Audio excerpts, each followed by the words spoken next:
ئەزانی سەیرم بە چیە؟ سەیرم بەوەیەت ڕۆژی هەزارەها نامە ئەگۆڕدرێتەوە لە نێوان یەکتریە، ئەم بەو ئەڵێ خۆشم ئەوەیت، ئەو بەو ئەڵێ منیش تۆم خۆشەوێت، بەڵام ئاخیرەکەی نە ئەم ئەوی خۆشەوێ نە ئەویش ئەمی خۆشویستە.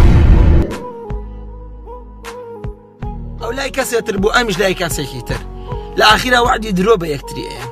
با ئێمە لەو ئینسانانە نەبین کە وعدی درۆ بە یەکتری بین. وعد زۆر مهمە ئەگەر ئینسان مرد بێت. وعد مهمە کە تۆ وعد بە کەسێکا وتت فڵانەشت کەواتە تۆ ئەبێ مرد بیت لە کاتی خۆیان فڵانەشت بکەیت بۆ ئەو کەسێک کە وعدت پێیاوە. باشە تۆ وعد بە چی تێگەشتووی؟ هەرەو دەقەی لە دەمە هاتە دەرەوە ئیتر گوێچکەکانە نایبیستن، ئیتر بیرێ نییە کە پێشتر چی نوتووە؟ کەواتە تۆ یەکێک بە لەو موسڵمانانی کە لەسەر وعدی خۆت بمێنی، کەواتە من و تۆ موسڵمانین، ئەبێ لە خوا بترسین. گەر ڕۆژێک مرۆڤێک درۆ بەرامبەر کا بزانە کە خوا هیچ ڕاستەکان لێیوە نابێ، هەموو شتێ لای خوا ئاسانە.